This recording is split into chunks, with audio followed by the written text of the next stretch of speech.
Continuamos con nuestra conferencia. Hoy es el tercer día, séptima conferencia.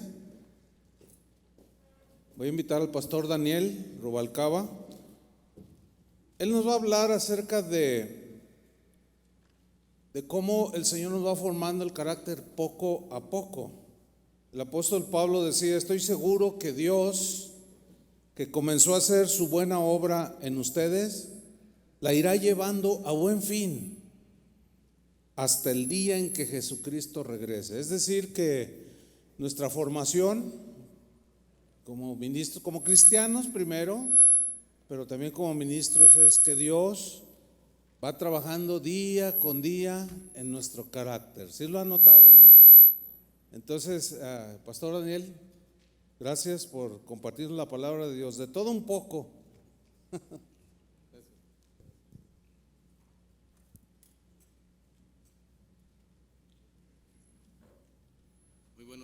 Buenos días, ¿cómo están? Que Dios les bendiga. Estamos bendecidos, ¿verdad? Contentos por este tiempo que el Señor nos ha permitido. Ya con el día de hoy son 3 días maravillosos, 3 días llenos de alimento, llenos de la palabra. Y yo no sé ustedes, pero yo me renuevo cada que vengo a eventos como estos y recibimos la palabra y podemos llegar a nuestras congregaciones con una nueva manera, una mejor forma de pensar, ¿verdad? Una forma de operar la iglesia más clara, y pues esos son regalos de la gracia de Dios. Así que yo espero que ustedes también estén contentos como yo lo estoy, y es un gusto verles también, un buen número de pastores que hemos hecho el esfuerzo por estar aquí. Agradezco al pastor Chuy por la invitación que me ha hecho, al equipo de liderazgo también de esta iglesia. Pues para mí es un privilegio. Pues vamos a orar. Cierren sus ojos y Señor, te damos gracias en esta mañana. Gracias por estos tiempos tan maravillosos que nos has permitido en tu presencia, los tiempos de adoración, los tiempos de alabanza, Señor, el escuchar cada consejo, cada palabra que tú has traído a nuestras vidas. Y también gracias por esta pandemia, Señor, que ha venido a sacudirnos, a probar nuestra fe. Esta pandemia que tú has permitido que suceda ha venido a afirmar los corazones de muchos, Señor, aunque lamentablemente los corazones de otros sucedió lo contrario. Pero creemos, Señor, que tú sigues siendo bueno, que tú sigues siendo un Padre misericordioso y que todo obra para bien a los que te amamos. Así que muchas gracias por tenernos aquí con la vida, para seguirte escuchando y seguirnos capacitando para tu gloria. Abre nuestros oídos, Señor, y usa mi vida para honrarte. Te lo pedimos en el nombre de Jesús. Amén. Amén. Bueno, el tema lo he titulado "De todo un poco para formar nuestro carácter". Todos aquí tenemos un carácter muy propio, muy particular, ¿verdad? Hasta a veces decimos: así soy yo, ¿no? Este es mi carácter, me lo heredaron, esto ya lo traigo en la sangre. Pero, ¿saben? El carácter es algo que creacionalmente Dios puso en cada individuo. El carácter no es algo que depende 100% de nosotros. Sin embargo, es interesante notar que antes de la caída del hombre, antes de la caída de Adán y Eva, el carácter era perfecto. No hablo tanto en este momento de personalidad, sino de carácter. El carácter de Adán y Eva era completamente afín al de Dios. Pensaban igual, sentían igual, y su forma de actuar era de acuerdo a la voluntad de Dios, porque el carácter no estaba corrompido todavía. Sin embargo, cuando Adán y Eva pecan, todo, absolutamente todo, se descompone. Todo. Por ejemplo, la tierra, pues ahora tiene problemas para producir. O sea, el carácter propio de la tierra también cambió a causa de la caída del hombre, del pecado. Si pensamos en los animales, también cambió. Antes no eran salvajes, hoy lo son. Y por supuesto el carácter del hombre, del ser humano, Adán y Eva, pues cambia completamente, porque ahora a partir del pecado está infectado, completamente infectado. ¿Y cuál es el resultado de esta caída? ¿Cuál es el resultado de este cambio? Sufrimiento hasta el día de hoy. ¿Esto quiere decir entonces que ya todo está perdido a partir de la caída de Adán y Eva? Pues la respuesta es no. Entonces surge una segunda pregunta: si no todo está perdido, ¿qué tenemos que hacer ahora? Bueno, pues tenemos que restaurar nuestro carácter a la forma original. ¿Podemos lograr eso? Sí podemos en gran parte. No podremos llegar nunca a la perfección o al estado original en el que se encontraban Adán y Eva, pero sí podemos restaurarlo en gran parte. ¿Cómo lo vamos a lograr? Pues a través de Jesucristo y su abundante gracia. Todos los que estamos aquí dependemos de eso, ¿no es cierto? ¿Cuántos dicen yo dependo de la abundante gracia del Señor? ¿Sí? A ver todos, levanta tu mano y di yo dependo de la abundante gracia del Señor. Ok, entonces vamos a empezar definiendo qué es carácter. La Biblia define el carácter como las características morales y mentales que definen a una persona, que de hecho eso es lo que se descompuso en el pecado original. ¿Qué se descompuso? La moral y la mente de Adán y Eva, o sea, su carácter. Carácter también significa fortaleza moral, lo cual la Escritura lo presenta como algo que debe ser altamente valorado. O sea, el carácter no es cualquier cosa, ¿no? Bíblicamente, y lo vamos a ver, es un aspecto que debemos valorar mucho. Entonces, eso es el carácter. En resumen, es la característica moral y mental que define a una persona. Ahora, ¿Dios posee carácter o Él no, por ser Dios? ¿Qué piensan ustedes? Sí, por supuesto que sí. De hecho, es uno de los rasgos que por haber sido nosotros creados a su imagen, pues nos fue dado. Por ejemplo, Dios se define con un carácter de Padre, se define como bueno, se define con un carácter santo, se define con un carácter fiel, con un carácter justo y recto, se define con un carácter amoroso, con un carácter misericordioso y compasivo, etcétera, etcétera, etcétera. También Jesucristo nos permitió ver su carácter humano. Oigan esto, nos permitió ver su carácter humano cuando estuvo aquí en la tierra, que de hecho era el mismo carácter del Padre que acabo de mencionar. También la Biblia habla del carácter del Espíritu Santo. Dice que el Espíritu Santo es santo, no lo busque, Romanos 1:4. El Espíritu Santo es poderoso, Lucas 4:14. El Espíritu Santo es eterno, Hebreos 9:14. El Espíritu Santo es verdad y el Espíritu Santo es el consejero, Juan capítulo 14, versículo 16. Así que el carácter, hermanos, es simplemente la facultad que tenemos para manifestar, esto es importante, repito, el carácter es simplemente la facultad que tenemos para manifestar nuestros sentimientos, nuestros pensamientos y nuestras acciones. Eso es el carácter, repito, es la facultad que nos ha sido dada por Dios para manifestar. ¿Manifestar qué? ¿Quiénes somos? Nuestra personalidad, nuestros sentimientos, nuestros pensamientos y nuestras acciones. Es decir, es algo que tenemos por creación, repito, y por tener la semejanza de Dios. Pero una pregunta importante en esta mañana sería, al ver cómo es el carácter del Padre, el carácter del Hijo y del Espíritu Santo, ¿cómo es el nuestro en la actualidad y cómo nos define nuestra congregación? Hablando del carácter, ¿no? Bueno, pues tal vez algunos son definidos como el pastor enojón o el pastor amargado.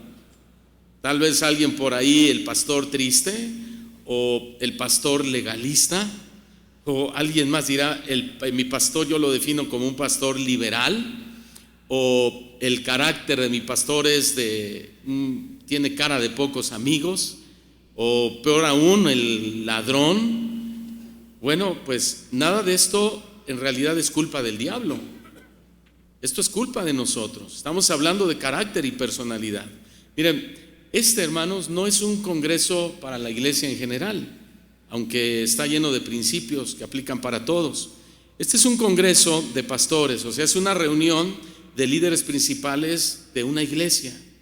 Esta es una reunión de mentores de muchas personas que tenemos pastoreando, que estamos pastoreando a nuestro cargo.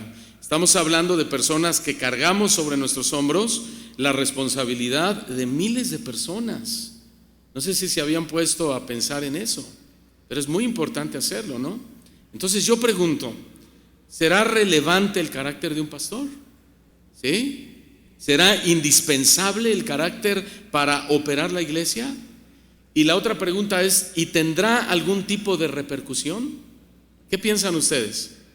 Bueno, por supuesto que sí, por supuesto que es importante y por supuesto que tiene una repercusión en nuestras congregaciones, ¿no? Ahora, enlistar una o dos o más características del carácter que debe tener un pastor, pues es muy difícil porque nos quedaríamos muy cortos. Así que lo que quiero hacer esta mañana es tratar de tocar al menos las características más visibles, no más importantes, pero sí las más visibles del carácter de 12 hombres de la Biblia que ocuparon un lugar prominente como nosotros y cómo repercutió en su ministerio para bien y para mal. Vamos a hablar del carácter de los 12 apóstoles de Jesucristo y ojalá podamos terminar, ¿sí? Ok, empecemos con lo siguiente. Saber quiénes fueron los 12 discípulos nos va a ayudar mucho para darnos cuenta que en cuestión de carácter, pues todos somos muy parecidos, realmente. No hay grandes diferencias, ¿sí? Todos somos parecidos y que no por el hecho de que tenemos, digámoslo de esta manera, o lo voy a decir de esta manera, no por el hecho de que tengamos un efod pastoral, pues pensemos que somos superiores a quien no tienen ese efod pastoral. Así que en esta mañana pues descubriremos en lo que se refiere al carácter que poseemos aspectos idénticos a los 12 apóstoles de Cristo, aspectos buenos, muy buenos, pero también aspectos malos, muy, muy malos. Entonces comencemos hablando de sus trasfondos. Los 12 discípulos eran de la región de Galilea, excepto Judas Iscariote, que él era de Judea, y Galilea era mencionado siempre en un tono de menosprecio, siempre. Los galileos eran reconocidos por su forma de hablar y eran considerados rudos e impuros. Los galileos también eran vistos como gente rebelde y alborotadora, siempre dispuestos a levantarse contra la autoridad romana. Así que empezando por ahí, pues ya podemos imaginar el carácter tan fluctuante de estos hombres, ¿no? Que te menosprecien porque eran de Galilea, o que te consideren rudo, que te consideren impuro, rebelde y alborotador, pues no podríamos esperar un carácter tan ilustre en estos 12 hombres, ¿sí? Sino todo lo contrario. Ahora, sus ocupaciones iban desde pescadores hasta recaudadores de impuestos y revolucionarios.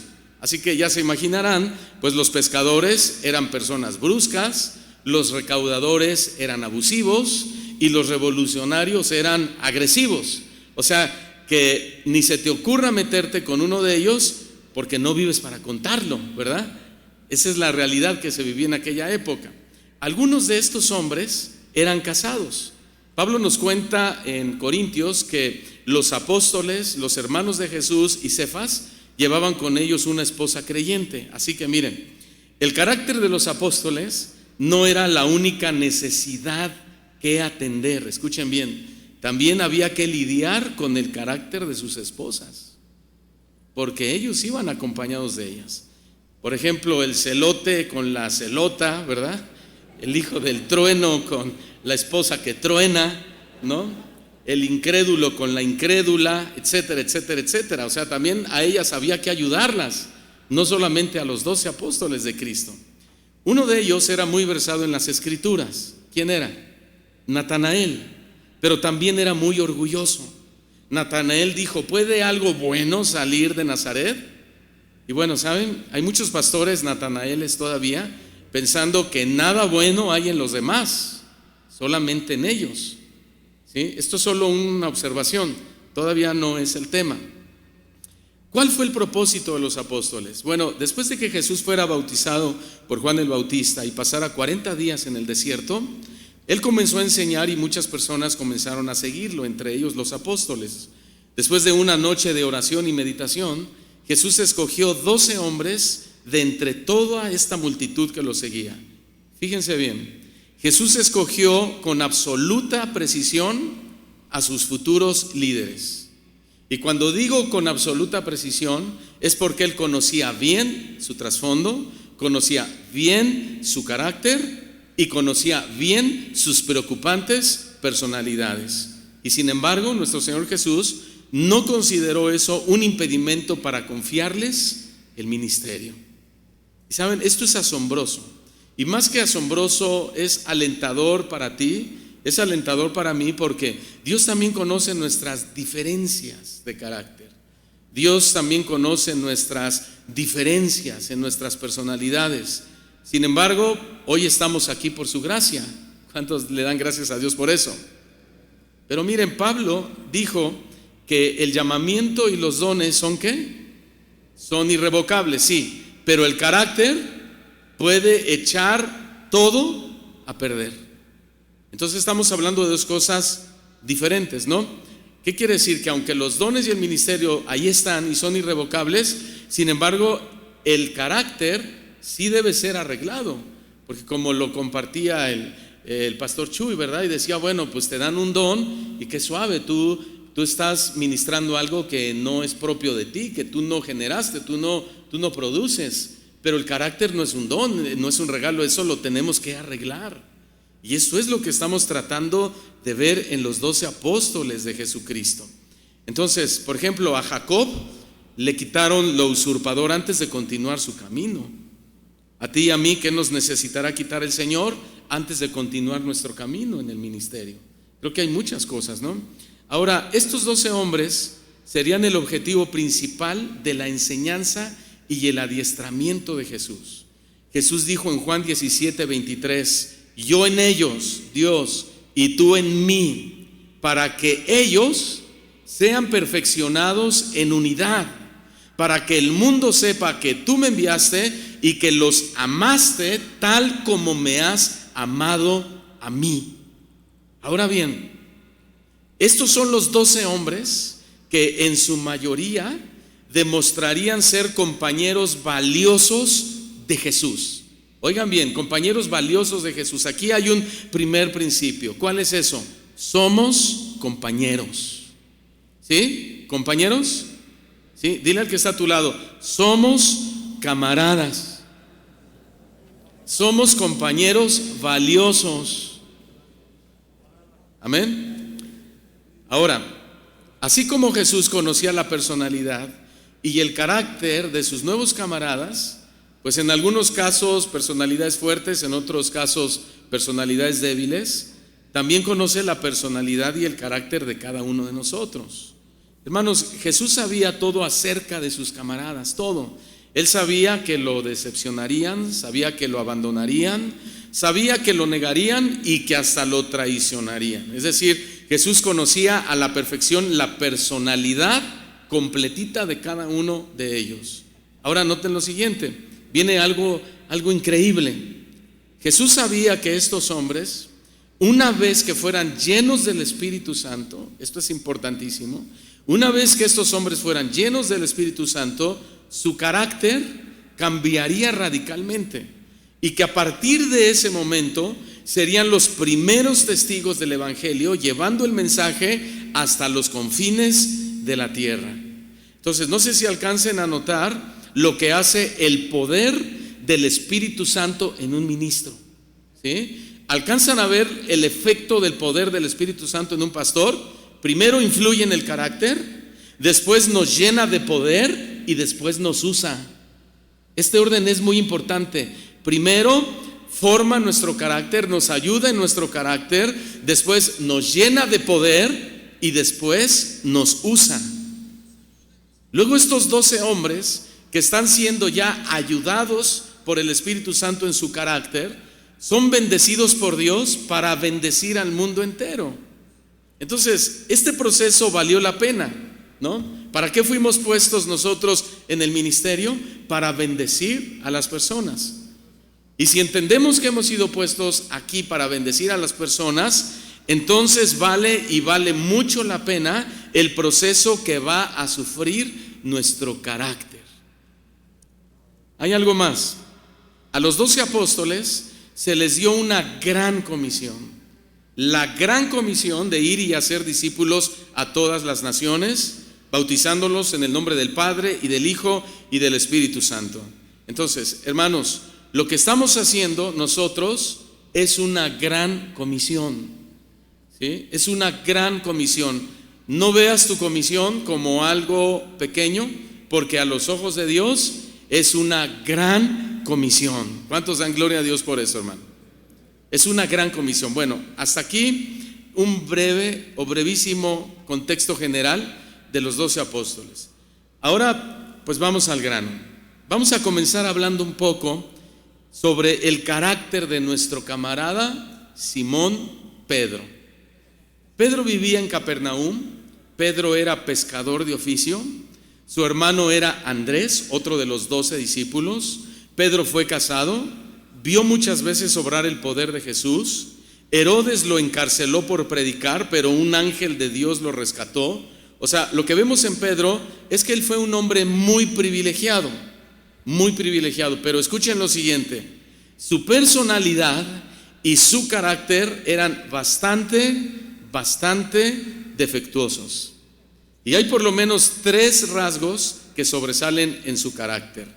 En primer lugar, Pedro era de carácter impulsivo, no obstante, cobarde. Esto impresiona, ¿no? Un hombre que lo ves a simple vista, que cargaba una espada, ¿sí? Y que tal vez Jesús ni siquiera lo sabía, pero él estaba preparado para cualquier ataque de los enemigos, Caifás, Anás, los sacerdotes. Y era un hombre que de entrada lo ves valiente, pero al mismo tiempo cobarde. ¿Qué les parece? En Mateo 14, verso 28, la traducción del lenguaje actual, nosotros vemos a los discípulos en una tempestad muy grande, cuando de repente, de la nada, se le aparece Jesús caminando sobre el mar. Entonces Pedro, bastante agitado, le dice: Señor, si realmente eres tú, ordena que yo camine también sobre el agua y vaya hasta donde tú estás. Y Jesús le dice: ven. De inmediato Pedro baja de la barca, camina sobre el agua, va hacia Jesús, pero cuando siente la fuerza del viento, ¿qué pasó? Tuvo miedo. Entonces allí mismo, dice la historia, empezó Pedro a hundirse. Y cuando comienza a sentir ese miedo, él grita, y grita la expresión y dice: Señor, sálvame. Señor, sálvame. Entonces aquí tenemos a un hombre de carácter impulsivo, pero al mismo tiempo cobarde. Y esta acción de Pedro, que le dice a Jesús: ordena que yo camine también sobre el agua y vaya hasta donde tú estás. Miren lo que les voy a decir. No es una reacción de fe. Señor, manda a que yo también camine sobre las aguas y vaya hasta ti. Oh, qué gran fe. Aparentemente, no es una reacción de fe, es una reacción completamente impulsiva. Aquí Pedro tiene sus emociones totalmente desbordadas por 2 factores: miedo y preocupación. Están a punto de hundirse, están a punto de morir, ¿sí? Entonces esta acción de Pedro, que le dice a Jesús: ordena que yo camine también sobre el agua y vaya hasta donde estás tú, es una reacción meramente de su carácter. Y este es el primer rasgo que quiero mencionar acerca de un pastor. ¿Qué quiero decir? Que debemos cuidarnos de la trampa de la impulsividad. Escuchen bien, debemos cuidarnos de la trampa de la impulsividad, o sea, de esa falta de autocontrol en nuestro comportamiento. Porque una de las manifestaciones de una persona impulsiva es esta, que desborda sus emociones y las lleva hacia extremos bastante peligrosos. Porque Pedro, en otra ocasión, lo dije al principio, sacó la espada, le cortó la oreja al soldado del sumo sacerdote Caifás, Malco, en lugar de controlarse, él se deja llevar por sus impulsos. Entonces, Pedro es el tipo de pastores que no tienen dominio propio, sino que cuando se encuentran bajo una presión, simplemente desbordan sus emociones y cometen actos reprobables. Hermanos, Pedro, dice la historia, se hundió, y nosotros también podemos hundirnos si no tenemos autocontrol en nuestro carácter, en nuestro temperamento, en esa personalidad que a veces decimos, así nací y esto me lo heredó mi abuelo. No es cierto. Y bien decía el pastor Toño Ortiz, ¿verdad? Tú dices que así soy, pues cambia. Así de fácil, ¿verdad? Así de sencillo. Así soy, pues qué mala onda, pues cambia, porque eres pastor. Somos gente que tenemos sobre los hombros una gran responsabilidad. Y fíjense, la palabra impulsivo o este verbo expresa que se deja llevar por sus emociones, se deja llevar por sus impulsos, miren esto, sin reflexionar ni pensar en las consecuencias de sus actos. Y eso es justamente lo que le pasó a Pedro. Él no reflexionó, él no pensó, simplemente se dejó llevar. Se dejó llevar. ¿Se acuerdan de Caín? Bueno, pues Caín fue un joven que también se dejó llevar por sus impulsos de odio contra su hermano Abel. Pero obviamente, pues vino la consecuencia de sus actos, porque Dios le dijo, Caín, maldito seas tú de la tierra. Oiga esto, esto es delicado.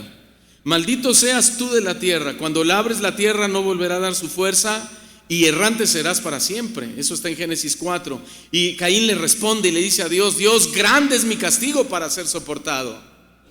Wow. ¿Qué aprendemos de esto? Número 1, que si actuamos bajo nuestros impulsos, vamos a perjudicar a la iglesia. Si actuamos bajo nuestros impulsos, vamos a perjudicar a nuestro liderazgo. Vamos a perjudicar a nuestra propia familia y nos vamos a perjudicar nosotros mismos. Y número 2, si actuamos bajo nuestros impulsos, habrá, oigan esto, consecuencias irreversibles. Que no vamos a poder, ahí hablaba el pastor Toño Ortiz ayer, ¿verdad? De esas manchas que quedan, ciertos hombres que fueron marcados por ciertos pecados, que aunque Dios los perdonó por su gracia y su amor y su misericordia, pero siempre que hablen de aquel hombre lo vas a relacionar con lo que hizo, con lo que dijo, cómo se comportó, cómo se dejó llevar en aquel momento ante la congregación. Y ustedes saben de lo que les estoy hablando, porque a veces la plataforma, el púlpito, es el lugar más tentador para sacar a flote lo que traigo contra él, lo que traigo contra ella, si no me cae bien, si quiero tirar una piedra, si quiero que se vaya de la iglesia, si quiero dar a entender algo. Ese es el lugar más tentador para hacer ese tipo de situaciones. Pero los daños van a ser irreversibles, como fue en el caso de Caín, que él mismo dijo, grande es mi castigo para ser soportado. Entonces, por un lado, el carácter de Pedro era impulsivo y desbordado, o sea, aparentaba valentía, pero por el otro lado era cobarde. Y este es el segundo rasgo del carácter de Pedro, su cobardía. En el versículo 30 dice que cuando sintió la fuerza del viento tuvo miedo, empezó a hundirse y gritó, Señor, sálvame por favor. Entonces otra vez lo vemos aquí desbordado en sus emociones. ¿Por qué? Fíjense, porque esa forma de pedirle ayuda a Jesús a gritos, esa forma de pedirle auxilio al Señor a gritos fue un síntoma 100% de cobardía. Escuchen, ¿por qué digo esto? Porque, hermanos, la fe es la cura ante la cobardía. Porque en el versículo 31 Jesús le dijo, Pedro, tú confías muy poco en mí. ¿Por qué dudaste? Entonces, porque confió poco, porque tuvo poca fe, se portó cobarde, tuvo miedo. Y saben, también en esto nos parecemos mucho a Pedro. Somos muy cobardes para creer que podemos alcanzar cosas grandes con fe, porque aquí el tema de Jesús es la fe de Pedro. ¿Saben lo que significa cobardía? Significa sentir miedo ante situaciones difíciles y mostrar falta de valor para emprender acciones peligrosas y que conllevan cierto riesgo. Eso significa cobardía, o así está definido. ¿Y no es cierto que un pastor enfrenta situaciones peligrosas? ¿Sí o no? A ver, ayúdenme, por favor. ¿Verdad que sí? ¿No es cierto que un pastor, nosotros emprendemos acciones arriesgadas? Por ejemplo, cuando hay que predicar contra la ideología de género, cuando tenemos que predicar contra el divorcio, cuando tenemos que predicar contra las leyes que aprueba nuestro Senado, etcétera, etcétera, etcétera. ¿No es cierto que conlleva muchos riesgos el ministerio? Sin embargo, muchas veces nuestro ministerio se hunde poco a poco, por cobardía. Por cobardía. Nos vamos hundiendo poco a poco como Pedro. El tercer rasgo del carácter de Pedro es que era de temperamento colérico. Ahí en Juan 18, versículo 10, dice que Simón Pedro tenía una espada, la sacó y golpeó al criado del sumo sacerdote, cortándole la oreja derecha. Jesús le dijo: vuelve a poner la espada en su vaina. Y miren cómo le dice Jesús a Pedro: ¿te imaginas que no voy a beber la copa que me ha dado mi Padre? ¿Te imaginas que no voy a hacer lo que tengo que hacer? Entonces, ¿saben por qué reaccionó así Pedro? Porque Pedro no alcanzó a ver que había llegado el momento profetizado en el que Jesús tenía que morir. Por eso Pedro en ese momento actúa con ese cólera contra el pobre Malco. Incluso creo que Pedro se tomó muy personal este evento, que ni siquiera se trataba de él, sino de nuestro Señor Jesucristo. ¿Y qué aprendemos de esto?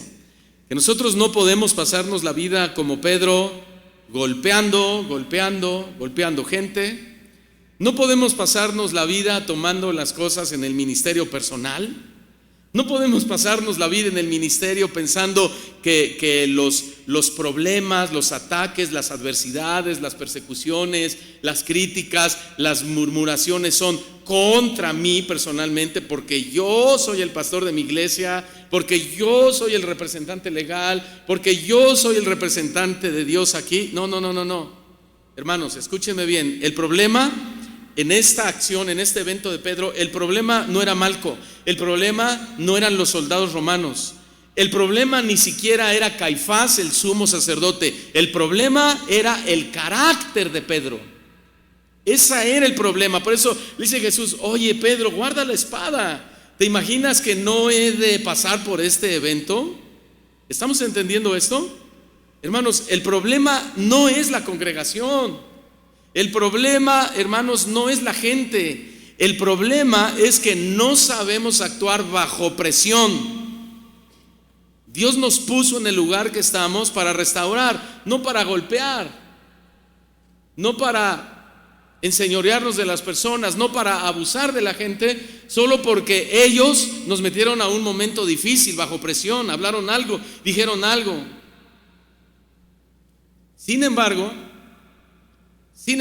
y a pesar de estos tres rasgos del apóstol Pedro, Pedro fue una de las columnas de la iglesia de Jerusalén. Pedro fue un predicador que exponía la palabra de Dios, dice, con denuedo, es decir, con valentía, con autoridad. Pedro fue extraordinariamente usado por el Espíritu Santo para hacer milagros sorprendentes. Fue llamado por Jesús para ser pescador de hombres. Pedro recibió revelación directa de que Jesús era el Cristo, el Hijo del Dios viviente. Pedro fue testigo de la transfiguración. Pedro fue enviado a preparar el aposento alto para la última cena. Pedro tuvo el privilegio de estar con Jesús en el huerto del Getsemaní. Jesús le encomendó pastorear a sus corderos y fue el escritor de la primera y la segunda epístola que llevan su nombre. ¿Qué les parece? Ok, ¿cuál es la lección final que aprendemos de Pedro? Escuchen. Que Dios puede perdonarnos ese carácter impulsivo, cobarde y colérico y usarnos de manera extraordinaria para su gloria. ¿Le puedes dar un aplauso al Señor por eso?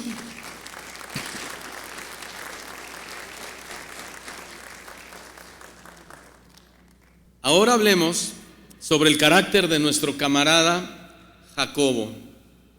Este Jacobo también era llamado Jacobo el Mayor para distinguirlo del otro Santiago. Jesús le puso el sobrenombre, ¿se acuerdan cuál fue el sobrenombre? Boanerge, que significa hijo del trueno, al igual que su hermano Juan. Este sobrenombre de hijo del trueno apunta a su origen galileo, lo cual explica, como lo dije al principio, el fuerte temperamento y la vehemente personalidad que muchas veces Jacobo demostró. El pueblo galileo era devoto, fuerte, laborioso, valiente y el más firme defensor de la nación judía. Pero al igual que Pedro, el carácter de Jacobo era bastante defectuoso. En primer lugar, Jacobo era un líder, oigan esto, vengativo y desenfrenado. En Lucas 9:50, la Biblia nos cuenta que Jesús iba caminando a Jerusalén y decide hacer una parada en Samaria para descansar ahí. Así que le pide a algunos de sus discípulos que vayan a buscar un lugar donde posar, pero al enterarse los samaritanos que de ahí Jesús iría a Jerusalén, ¿qué hacen los samaritanos? Se enojan y le dicen, no, dile a Jesús que no lo podemos hospedar aquí en Samaria. Así que bueno, ese momento, ese evento, pues fue una buena oportunidad para que el carácter de los discípulos fuera probado. Entonces, sin pensarlo, entra en acción Jacobo y se le despierta ese toro bravo, vengativo y desenfrenado que caracterizaba su carácter, y le dice al Señor Jesús: Señor, ¿cómo es posible que nos traten de esa manera? Lo estoy diciendo en mis palabras. Señor, ¿cómo es posible que nos traten de esa manera? Sobre todo a ti. Mira, Señor, no podemos permitir esto. Nosotros somos tus apóstoles y tú eres el Mesías. Ellos son solamente unos samaritanos despreciables. Y le dice Jacobo: Señor, ¿quieres que mandemos que descienda fuego del cielo como hizo Elías y los consuma? ¿Qué les parece? Otra vez, el desborde del carácter, el desborde del temperamento, la falta de autocontrol. Desborda en sus emociones, igual que Pedro las lleva a un extremo. ¿Sabes por qué? Porque Jacobo no se conformaría con una simple quizá llamada de atención de Jesús a los samaritanos. No, Jacobo los quería calcinar de una vez. Ahora tú dices, bueno, yo nunca he querido calcinar a nadie como pastor, ¿no? Yo nunca he querido calcinar a nadie, pero te voy a decir algo. Si tu carácter es vengativo, rencoroso y desenfrenado, escúchame bien, la gente se tiene que cuidar de ti porque eres capaz de cualquier cosa. ¿Sí? Porque eso es lo que pasó aquí. Ahí estaba el apóstol, pero se enojó. Señor, hay que quemarlos vivos. Y nosotros nos ven allá arriba con cara de santitos, ¿verdad? ¿De qué? De San Pillín, la verdad. Pero abajo nos desbordamos y nos transformamos. Entonces, te repito, si tu carácter es vengativo y desenfrenado, la gente se tiene que cuidar de ti porque eres capaz de cualquier cosa. Vengativo significa una persona que se venga con frecuencia de las ofensas o daños recibidos, por leves que estos sean. Y ustedes lo saben muy bien. En el ministerio sufrimos muchas situaciones, sufrimos decepciones, sufrimos traiciones, sufrimos de gente que desea nuestro fracaso, personas que nos odian, gente que quiere que caigamos. Escúchame bien, pero lo que no nos está permitido a nosotros los pastores es vengarnos. Eso no nos está permitido. A veces dan ganas, pero no debemos. Podemos, pero no debemos. ¿Saben por qué un pastor no debe ser vengativo? Jesús se lo dijo a Jacobo en el versículo 55. Le dijo: ay, Jacobo, ustedes no saben de qué espíritu son, caray. Porque el Hijo del Hombre, o sea, yo no he venido para destruir las almas de los hombres, yo he venido para salvarlas. Entonces, ¿de dónde te sale eso, Jacobo? De tu carácter, de tu temperamento descontrolado. Número 1, no sabéis de qué espíritu sois, le dice Jesús a Jacobo. Entonces, un pastor no puede ser vengativo porque la venganza es producida por un espíritu que no corresponde a Dios. Y ellos se supone que ya tenían al Espíritu Santo. Entonces, como pastores, pues sí, podemos tener muchos defectos de carácter, sí, pero si decimos tener al Espíritu Santo, debemos estar muy lejos de desear vengarnos de las personas, aunque éstas hayan cometido un gran daño contra nosotros. Número 2, Jesús le dijo: yo no vine para destruir las almas de los hombres, sino para salvarlas. Yo no vine para destruir. Un pastor no puede ser vengativo porque la venganza destruye la obra de Dios. La venganza destruye no tu ministerio, no, destruye la obra de Dios. Entonces nosotros estamos para edificar, no para destruirla. Estamos para edificarla, no para destruirla. Nosotros somos hijos de Dios, no somos hijos del trueno. ¿Sí? En segundo lugar, Jacob también era un líder. Esta es la segunda característica de su carácter: egoísta y engreído. En Marcos 10:35, la Nueva Traducción Viviente, dice así: entonces Santiago y Juan se le acercaron y dijeron: Maestro, queremos que nos hagas un favor. ¿Cuál es la petición?, preguntó Jesús. Ellos contestaron: cuando te sientes en tu trono glorioso, nosotros queremos sentarnos en lugares de honor a tu lado, uno a tu derecha y el otro a tu izquierda. ¡Wow! Queremos sentarnos en lugares de honor a tu lado, yo a tu derecha y mi hermanito Juan a tu izquierda. ¿Qué les parece? En otras palabras, miren cómo está manejando la situación Jacobo. Señor, lo que te queremos pedir, no nos lo tomes a mal, por favor. Sabemos que no somos los únicos en tu equipo ministerial. Sabemos que también los amas tanto a ellos como a nosotros. Señor, sabemos que para ti todos, pues sí, somos iguales, pero Juan y yo somos tu familia, Señor. ¿Se acuerdan que eran primos de Jesús? Juan y yo somos tu familia, somos tus primos hermanos, somos hijos de tu tío Zebedeo, cuñado de tu madre María, nuestra tía. Así que quisiéramos pedirte una consideración muy especial, que cuando estés en tu reino nos des un poquito más de honor que a ellos. Ponme a mí a tu derecha y a mi hermanito Juan a tu izquierda. Te lo agradeceríamos mucho. Así fue.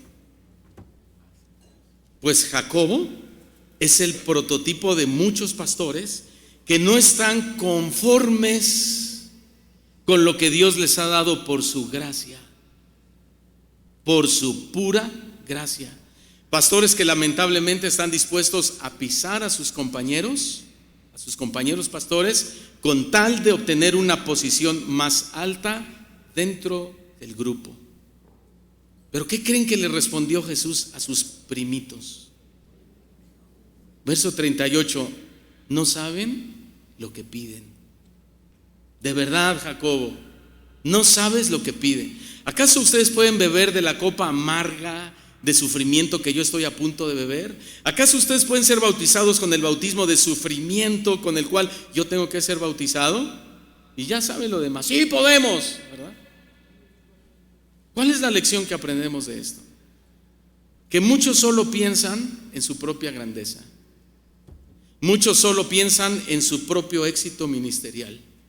Muchos solo piensan en su posición dentro del grupo, pero ni tantito se ponen a pensar que para alcanzar lugares más prominentes tienen que pagar un precio muy alto. Y ese precio muy alto, aparte del sufrimiento, es el de ser el siervo de los demás. Jesús hoy le sigue hablando a muchos pastores así, ambiciosos, egoístas. Y Jesús les sigue diciendo: no saben lo que piden. Sin embargo, escuchen bien, Jacobo también fue una de las columnas de la iglesia de Jerusalén. Jacobo fue llamado para ser pescador de hombres, igual que Pedro. Jacobo dejó todo para seguir a Cristo. Fue uno de los 3 integrantes del grupo especial de discípulos. Jacobo fue testigo de la transfiguración de Jesús y vio a Moisés y a Elías. Jacobo estuvo con Jesús en el huerto del Getsemaní. Jacobo fue testigo de la pesca milagrosa después de la resurrección. Y Jacobo fue el último de los 12 discípulos que registra la escritura que murió por su fe. ¡Wow! ¿Cuál es la lección que aprendemos en Jacobo el mayor? Que si renunciamos a nuestro carácter vengativo y petulante, Dios nos puede usar grandemente en el ministerio y dar el poder para permanecer firme frente a la persecución. ¿Le puedes dar otro aplauso al Señor por eso? Hoy vamos a dar como 12 aplausos, así que échele ganas. 3, hablemos del carácter de nuestro camarada Juan. Juan, al igual que su hermano Jacobo que acabamos de ver, fue también llamado por Jesús Boanerge, hijo del trueno. Otro de sus sobrenombres fue el discípulo amado o el discípulo a quien Jesús amaba. También se le conoce como el evangelista y el revelador, haciendo referencia a la revelación que recibió del Apocalipsis. Juan también fue una de las columnas importantes de la iglesia de Jerusalén junto con Pedro. También sobresale por las sanidades que realizó en el nombre de Jesús y por su firme predicación del evangelio. Juan fue exiliado a la isla griega de Patmos aproximadamente 97 años después de Cristo. Sin embargo, el Espíritu Santo lo inspiró para escribir el evangelio de Juan, la primera y la segunda carta, primera, segunda y tercera de Juan, y el libro de Apocalipsis. Pero vamos a detenernos un poco en su carácter. Juan, al igual que Pedro y su hermano Jacobo, tenía una personalidad y carácter que dejaba mucho que desear. En primer lugar, Juan era de un carácter vengativo y desenfrenado, como su hermano Jacob. Ya lo vimos, aquí ya no vamos a volver a explicar, porque él estuvo de acuerdo con Jacobo en calcinar a los samaritanos. En segundo lugar, cortado con la misma tijera, Juan también era un líder egoísta y engreído, porque él también quería un lugar especial por encima de sus compañeros, ya lo explicamos. Pero en tercer lugar, Juan se la ganó a Jacobo, el discípulo amado. ¿Saben por qué? Porque Juan era de un horrible y yo lo puse así, era un horrible y espantoso líder, crítico y elitista. Yo sé que aquí no hay de esos, ¿verdad? Así que take it easy, brothers. Crítico y elitista. En Marcos 9:38, la Nueva Traducción Viviente, Juan le dijo a Jesús: Maestro, vimos a alguien usar tu nombre para expulsar demonios, pero le dijimos que no lo hiciera porque no pertenece a nuestro grupo. Ay, Juan. Miren, una élite es un grupo selecto y minoritario de personas, pero una persona elitista es aquella que manifiesta gustos y preferencias diferentes a los de la mayoría. Esa es una persona elitista. Entonces, ¿pueden ustedes imaginar a Juan, el amado, el amadísimo Juan, al que más adelante se recostaría en el pecho de Jesús, con una desfachatez desvergonzada, diciéndole al maestro en un tono petulante e insolente: Señor, quiero hablar contigo, 5 minutos por favor. Fíjate que andaba uno por ahí que predica bien. Fíjate que me encontré por ahí uno que se ve que está haciendo buen trabajo en su iglesia, está dando fruto. Además, pues yo creo que Dios está con él porque tiene mucha unción. Expulsa a los demonios en tu nombre. Ese fue el reporte que le llevó Juan a Jesús. Él expulsa a los demonios en tu nombre. Pero como no pertenece a nuestro grupo, como no pertenece a nuestra élite, pues, ay Señor, le aplicamos la ley del hielo y no nos vamos a juntar con él. Es más, lo vamos a desacreditar. Le dijimos: párale, no sigas adelante porque tú no andas con nosotros. Bueno, ahí está el carácter tan desmesurado de Juan el amado. Ahí está. Pregunta: ¿habrán pastores elitistas y desmesurados todavía? Bueno, a veces cuesta trabajo decir amén, ¿verdad? Pero te voy a decir cómo identificarlos fácilmente. Número 1, de acuerdo a lo que acabo de explicar. Número 1, no les interesa el compañerismo. Número 2, son aislados. Número 3, influyen en otros para que se aíslen de sus compañeros, camaradas. Y número 4, son criticones, criticones, criticones. Fácil. Pero miren la respuesta que Jesús le dio a Juan en el verso 39, cuando le dijo, le dijimos que no, porque no pertenece a nuestra élite, a nuestro grupo. Y le dice Jesús, no hagas eso, Juan, no hagas eso. Nadie que haga un milagro en tu nombre puede luego hablar mal de mí. Impresionante. ¿Notaron el punto de Jesús? Su punto fue el siguiente: mira, Juan, yo sé que eres sincero en tu amor hacia mí. Juan, sí, yo sé que tienes celo de que las cosas se hagan de la mejor manera. Hay que irnos proyectando con lo que estoy diciendo, ¿ok? Porque a veces hay algunos que dicen, ay, qué tremendo el Juan. No, pues, Dios nos está hablando a nosotros, ¿sí? Ok. Entonces, mira, Juan, yo sé que eres sincero en tu amor hacia mí. Sé que tienes celo que las cosas se hagan de la mejor manera. Entiendo que te preocupa el orden y el buen funcionamiento del ministerio, pero quiero dejarte algo en claro, Juan. El ministerio no gira alrededor de ti. El ministerio no gira alrededor de tus puntos de vista. El ministerio no gira alrededor de los conceptos que tú tengas del ministerio, ni gira alrededor de tus amigos VIP. Juan, deja que cada quien haga la tarea que Dios le encomendó y deja de meterte en la vida de los demás. ¿Entendiste, Juan?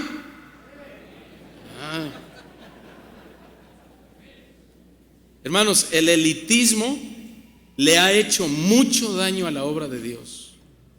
Trabajemos, por favor, en equipo. Por favor. Y si alguien no quiere, entonces deje trabajar a los demás. Sin embargo, Juan también fue testigo de la transfiguración de Jesús. Juan fue enviado a preparar el aposento alto para la última cena. Fue el discípulo que se reclinó en el pecho de Jesús durante la última cena. Al pie de la cruz, Jesús le otorgó la responsabilidad de cuidar a su madre María. Fue el discípulo que corrió más rápido que Pedro para ver la tumba vacía. Juan fue testigo de la pesca milagrosa después de la resurrección de Cristo, y Juan fue el escritor del libro con el mayor contenido de revelación de los fines de los tiempos, Apocalipsis. ¿Cuál es la lección que aprendemos en Juan el Amado? ¿Cuál es la lección? Que el amor genuino hacia Jesucristo une, no divide.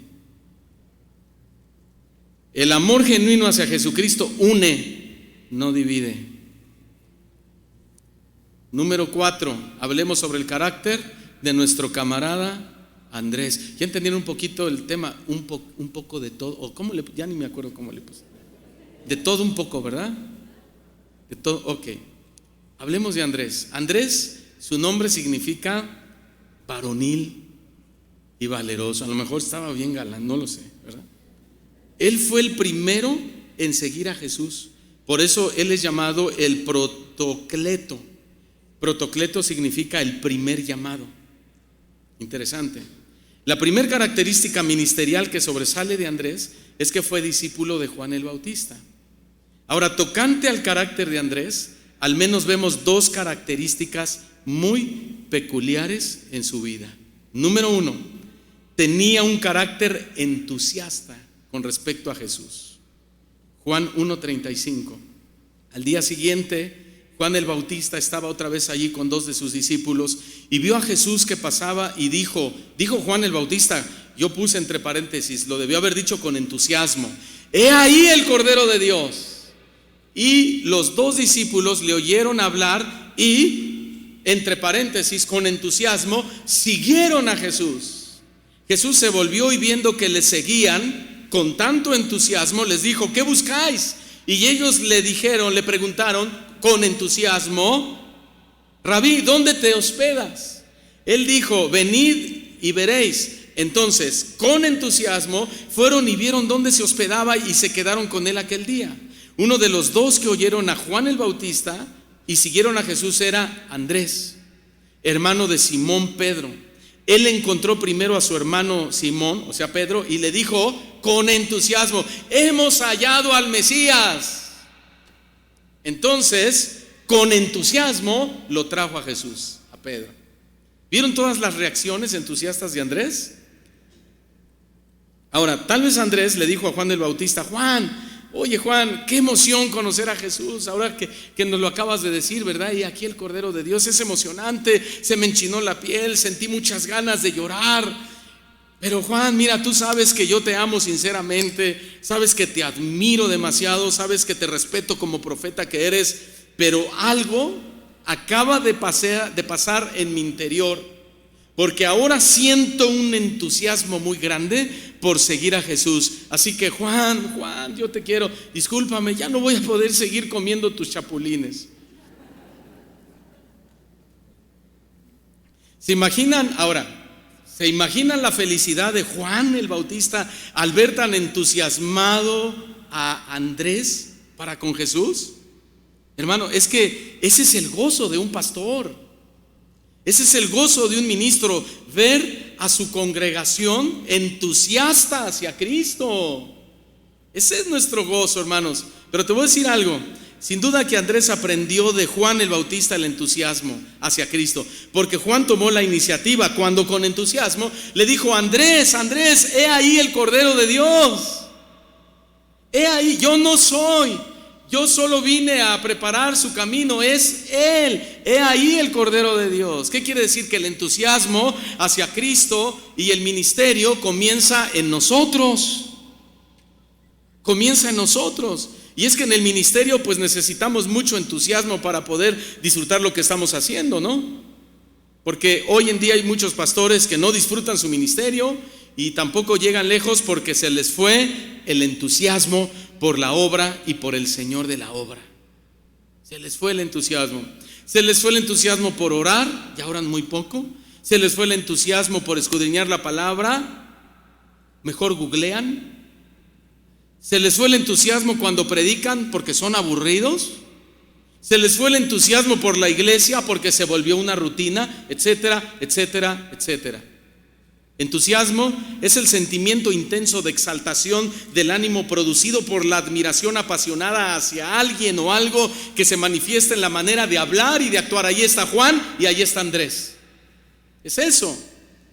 ¿Cuál es la lección para nosotros? Que así como Jesús pasó por donde estaba Juan y Andrés, y Juan lo vio y se entusiasmó y entusiasmó a Andrés, la enseñanza es la siguiente: si el paso de Jesús por tu vida causó la misma sensación de emoción y felicidad que en Andrés, quiere decir que tienes todo para ser un pastor entusiasta. Tienes todo para ser un pastor entusiasta, con un ministerio entusiasta y con un pueblo entusiasta. ¿Cuántos dicen amén? Número 2, Andrés tenía un carácter curioso y fisgón. En el verso 38 Jesús le dijo a Andrés: ¿qué buscas pues? Dicen en Guadalajara, ¿verdad? ¿Qué buscas pues? ¿No? Y Andrés le respondió con otra pregunta: pues ¿dónde te quedas? Y Jesús: pues ven y mira. Ahora, no estamos hablando de una curiosidad mala, no, sino de una curiosidad que lo direccionó hacia la búsqueda del Señor. Entonces, la lección que encontramos aquí es muy simple. Cualquier cosa que sientas que le hace falta a tu ministerio, si la buscas en Jesús, la vas a encontrar. Amén. Su respuesta será la misma: pues ven y mira. Señor, ¿cómo le hago? Señor, ¿qué le digo? Señor, ¿cómo ministro esta situación? Pues ven y mira. Ahora, como dato interesante, Andrés fue el primer seguidor de Jesús, ya lo había dicho. A él también se le hizo el llamado para ser pescador de hombres. También fue enviado a predicar el reino de los cielos, sanar enfermos, limpiar leprosos, resucitar muertos, echar fuera demonios. Estuvo presente cuando Jesús se apareció a los discípulos después de la resurrección, y también fue testigo de la ascensión de Jesús al cielo. ¿Cuál es la lección que aprendemos en Andrés? Que el entusiasmo por Jesús nos va a dar grandes grandísimas satisfacciones en el ministerio. El entusiasmo por Jesús y su obra. Amén.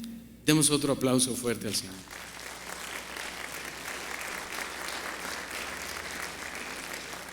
5. Ahora hablemos sobre el carácter de nuestro camarada Felipe. El nombre de Felipe significa el que ama a los caballos. Además, igual que Natanael, Felipe fue un hombre muy versado en las Escrituras. Pero Felipe conservaba una personalidad y carácter típico de muchos pastores. En primer lugar, Felipe era de un carácter bastante pesimista. Juan 6:3, traducción del lenguaje actual. Se acercaba la fiesta de los judíos llamada la Pascua, y Jesús fue a un monte con sus discípulos y ahí se sentó. Cuando Jesús vio que mucha gente venía hacia él, le preguntó a Felipe: ¿dónde podemos comprar comida para tanta gente, Felipe? Jesús ya sabía lo que él iba a hacer, pero le preguntó esto a Felipe para ver qué decía. Verso 7, y Felipe le respondió: Señor, ni trabajando 200 días ganaría lo suficiente para dar un poco de pan a tanta gente. Entonces, noten la primer pregunta que Jesús le hace a Felipe: ¿dónde podemos comprar comida para tanta gente? ¿Qué pretendía Jesús con esta pregunta? La respuesta es obvia y lo leímos. Jesús estaba esperando una respuesta de fe por parte de Felipe, porque él dice que él ya sabía, ¿sí? La respuesta que Jesús quería escuchar de Felipe era: bueno, Señor, lo que me estás preguntando es difícil de contestar, o es imposible, porque no existe ningún lugar donde podamos, en primer lugar, conseguir tanta comida para tantísima gente. ¿Y quién va a tener ese dinero para, en caso que alguien lo tuviera, comprar tanta cantidad de gente? Esa era la respuesta que Jesús esperaba de Felipe, más esto. Pero, dijo Felipe, o eso es lo que esperaba Jesús de Felipe: pero pensándolo bien, Señor, ¿sabes qué? Tú eres nuestro proveedor. Eso es lo que Jesús esperaba. Esa era la respuesta que Cristo esperaba escuchar de Felipe, una respuesta de fe. ¿Saben? Esto nos debe hacer reflexionar mucho, porque continuamente nos enfrentamos a carencias de toda clase en el ministerio. Económicas para pagar la renta, económicas para comprar equipo, carencias de salud, carencias familiares, etcétera. Y la respuesta que Dios espera de nosotros es: Señor, como Felipe, Señor, yo francamente, yo no sé cómo hacerle, yo no puedo suplir para estas necesidades, pero tú eres mi proveedor. Tú eres mi proveedor, tú harás un milagro para mí, Señor. ¿Cuántos dicen amén? ¿Pero qué creen? Que Felipe no respondió como Jesús esperaba. Todo lo contrario, respondió como lo que era: un pesimista negativo. Carácter. Ni trabajando 200 días ganaría lo suficiente dinero para darle de comer a tanta gente.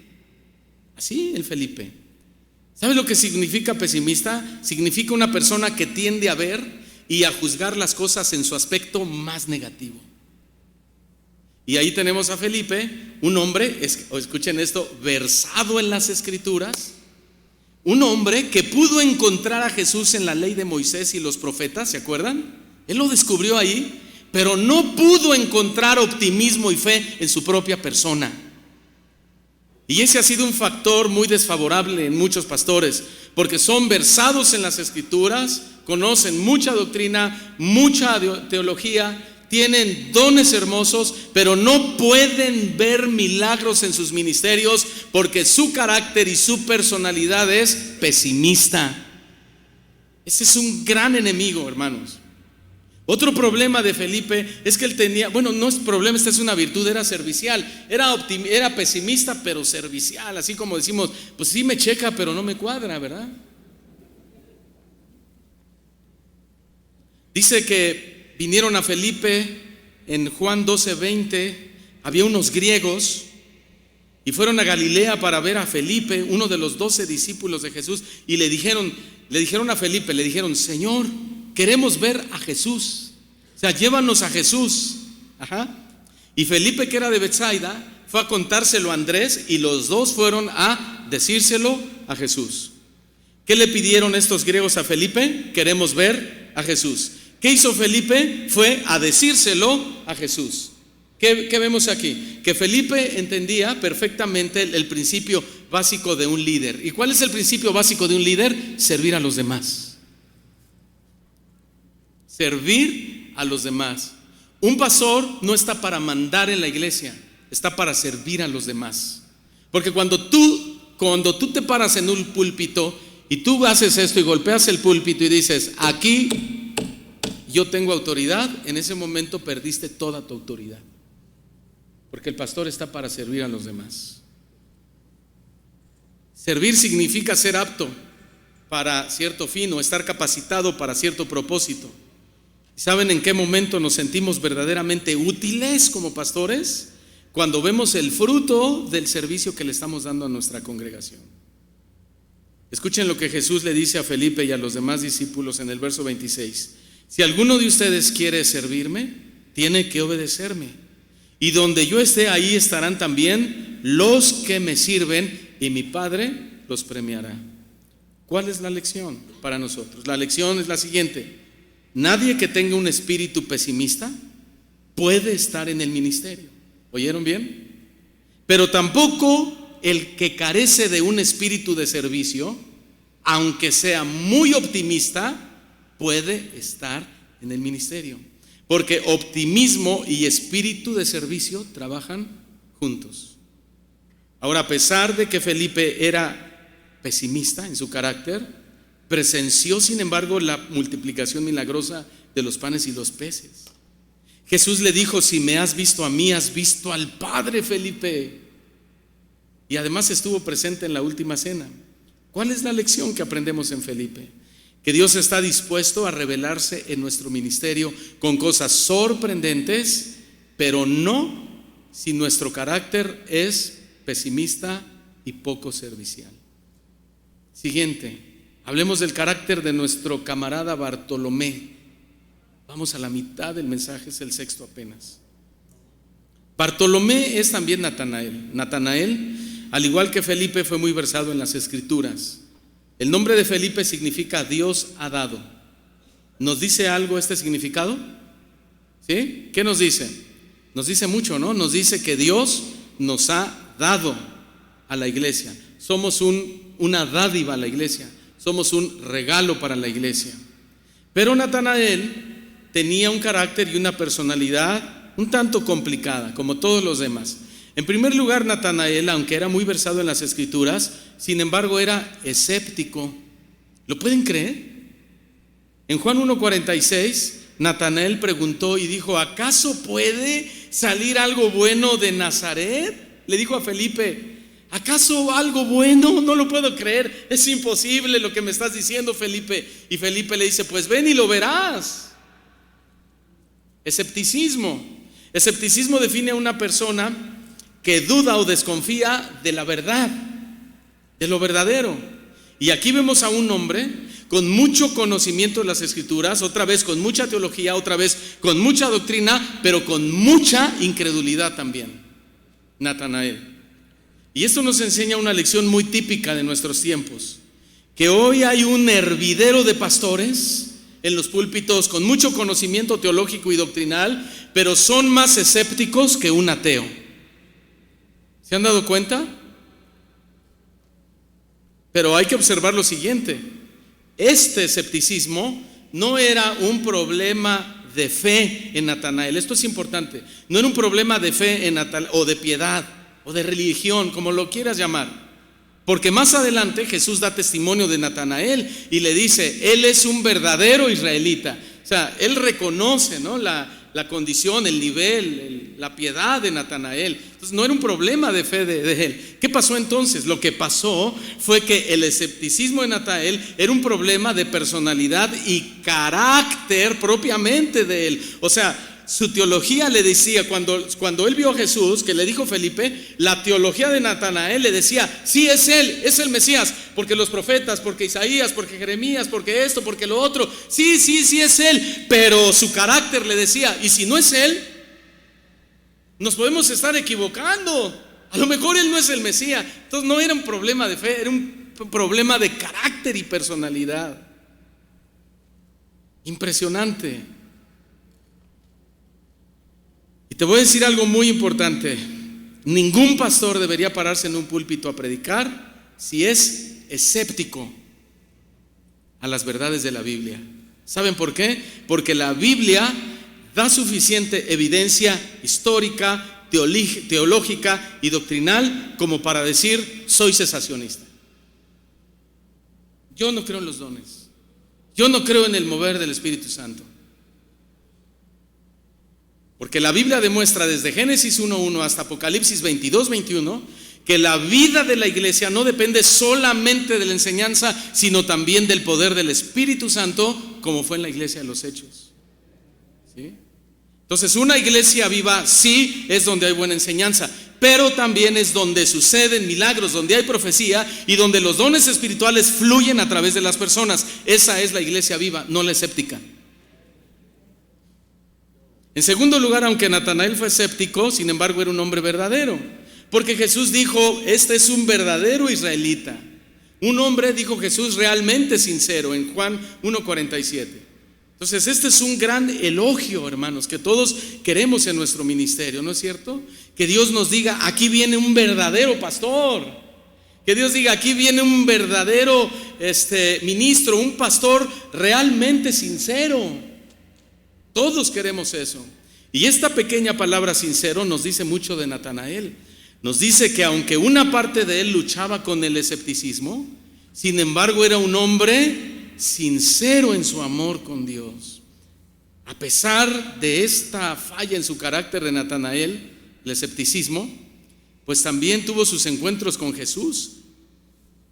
Él pudo distinguir con claridad que Jesús era el Hijo de Dios y el Rey de Israel. Jesús le reveló que lo que iba a suceder en el futuro. Le dijo, verás el cielo abierto y a los ángeles de Dios subir y bajar sobre el Hijo del Hombre. Fue testigo de la pesca milagrosa y desayunó con Jesús después de su resurrección. ¿Cuál es la lección que aprendemos en Natanael? Es muy enfática la lección. El escepticismo cierra los ojos, pero el creer con sinceridad todo lo que la Biblia enseña nos abre los cielos en el ministerio.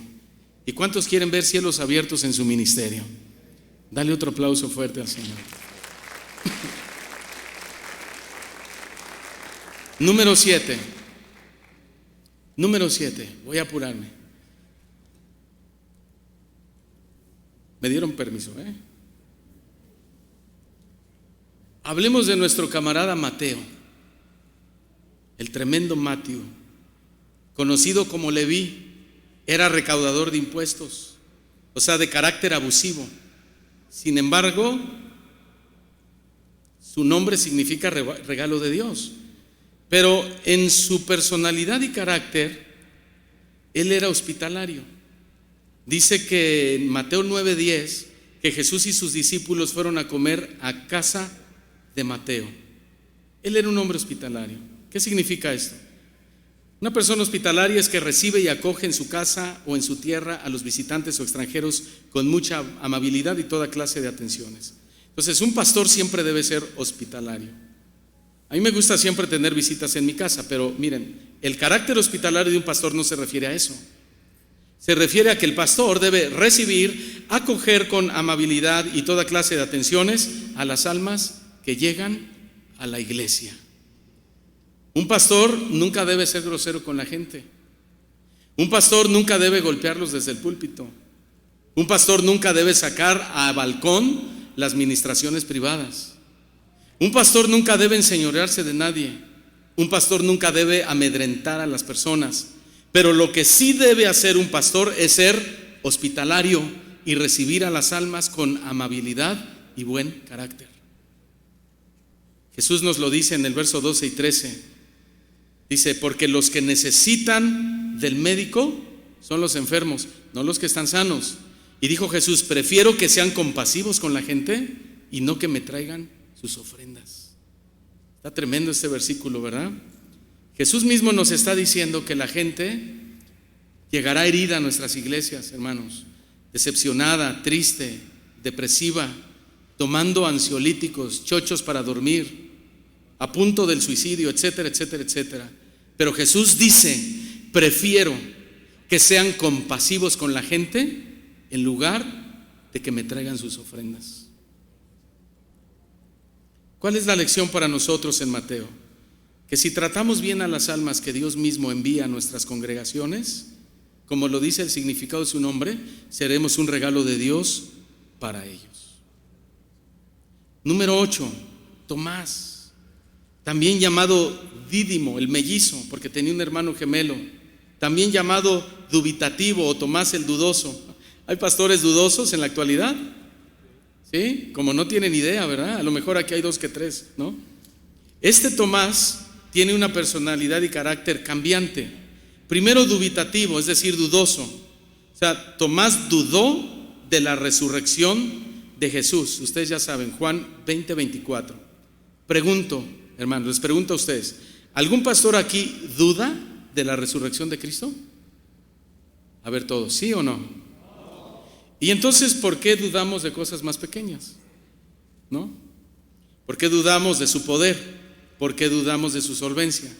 ¿Por qué dudamos de que nuestro ministerio puede llegar más lejos? Te voy a decir por qué. No es por falta de fe, es un problema de tu carácter. Esa es tu personalidad dudativa, dudosa. Y te diré algo: seguramente algunos de ustedes todavía dudan de todo lo que Dios quiere hacer en sus ministerios.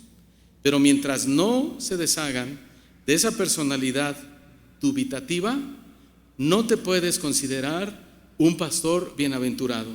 Porque Jesús le dijo a Tomás: más bienaventurado, más dichoso el que no vio y sin embargo creyó. Y todos los que estamos aquí queremos esa dicha en el ministerio, ¿verdad que sí? Bueno, voy a terminar, sin terminar. Solo quiero mencionar esto. Miren el dedo.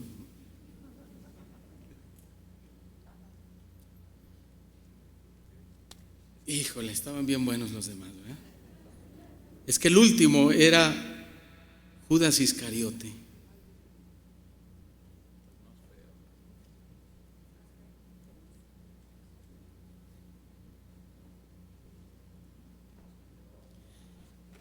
Carácter criticón, carácter codicioso, carácter falso y traicionero. Judas. Jesús lo llama diablo, es decir, de un carácter ¿qué? Diabólico. ¿Puede un pastor tener un carácter diabólico? Sí, porque Jesús dijo: yo escogí a los 12, pero uno es diablo. Ok, termino. De todo un poco. Ninguno de nosotros podemos criticar a alguno de estos 12 hombres que ciertamente cometieron errores descomunales, por una sola razón: porque tú y yo tenemos un poco de todos y de todo un poco. ¿Sí? Somos un poco impulsivos como Pedro, un poco vengativos, engreídos y egoístas como Jacobo, un poco criticones como Juan, curiosos y fisgones como Andrés, confundidos como Felipe. Esto de fisgones, me faltó mencionar que hay quienes andan fisgoneando en otras doctrinas y las predican desde arriba. Un poco escépticos como Natanael, abusivos como Mateo, dudosos como Tomás, confundidos como Tadeo, violentos como el Celote y codiciosos, falsos y traicioneros como Judas Iscariote. Entonces, el hecho de que seamos el pastor principal no significa que somos los mejores de la iglesia.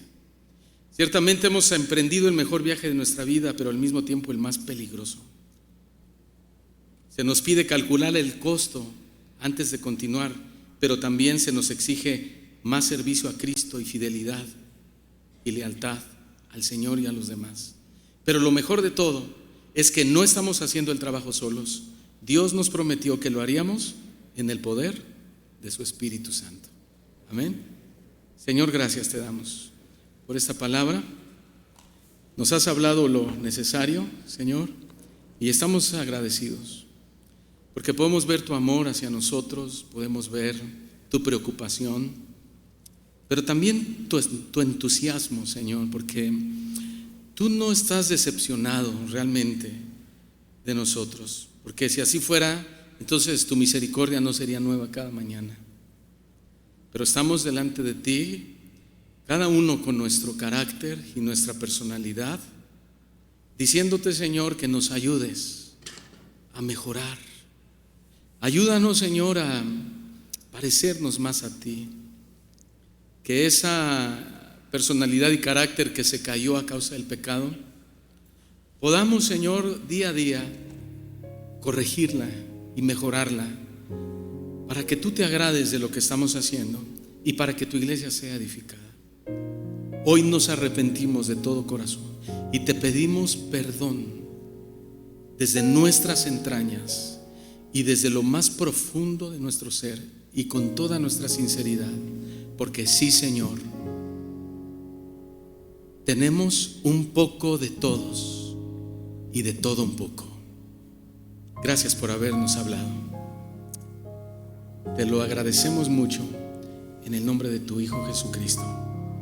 Y decimos amén. Que Dios les bendiga.